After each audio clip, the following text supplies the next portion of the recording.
aujourd'hui un membre de l'opposition qui siège au conseil d'administration de la SEV, c'est la première fois, mais Dieu sait que c'est bien d'avoir dans des instances comme celle-là, qui était vraiment la plus sensible, on peut le dire aujourd'hui, l'une des plus sensibles, d'ouvrir, parce que cela permet d'avoir un dialogue constructif sur des sujets comme celui-là, qui malheureusement sont des sujets graves pour notre ville et qui obèrent sa capacité d'action.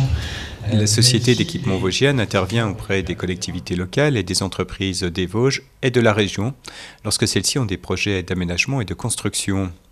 La SEV se charge de la gestion des études, la passation des marchés, le suivi des travaux jusqu'à la livraison de l'ouvrage. À Saint-Dié, la SEV a récemment mené à bien les projets de construction de l'EHPAD Les Charmes ou encore la plateforme Inori. C'est également la SEV qui a aménagé pour le compte de la ville les parcs d'activités.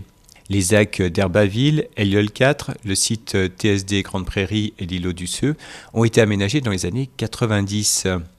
Cependant, la participation financière de la ville n'a pas été réglée par la précédente mandature.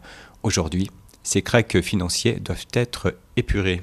Il n'est pas vrai de dire, comme on dit parfois ici et là à Saint-Dié-des-Vosges, il n'est pas vrai de dire qu'on aurait pu faire autrement.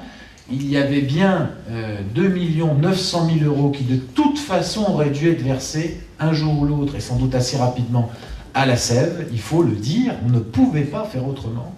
Et en réalité, le débat que nous aurions pu avoir, mais à l'époque, l'opposition, et je salue aussi son attitude responsable, avait fait la même analyse que nous.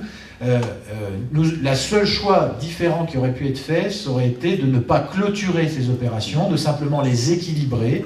Et donc, au lieu de payer, comme nous le ferons aujourd'hui, un peu plus de 3 700 000 €, enfin aujourd'hui c'est moins que cela puisqu'il y a seulement 4 opérations qui passent, mais en tout et pour tout 3 700 000 €, nous aurions payé 2 900 000 €. Le choix qui a été fait par ce conseil municipal, à l'unanimité, ça a été, plutôt que de se retrouver, de payer 2 900 000 € et de se retrouver avec, sur les bras, malgré tout, des opérations qui auraient peut-être été difficiles à commercialiser, ça a été de tout solder, une fois pour toutes, pour ne pas se retrouver tenu d'équilibrer sans cesse les comptes dans les années qui suivent. 7 programmes menés par la SEV seront donc soldés. 4 l'ont été lors de ce conseil municipal du 17 mars. 3 autres le seront dans les mois à venir. Il s'agira des opérations La Madeleine, les Grandes Croisettes et Cap6. En face de ces dépenses de ce soir, il y aura quand même des terrains que l'on va acquérir, des immeubles, vous l'avez dit.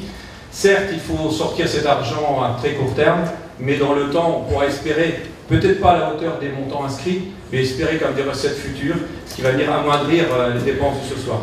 Donc vous aurez ce soir notre soutien, vous le savez, puisqu'on a déjà voté de manière favorable sur ce dossier de la SEV.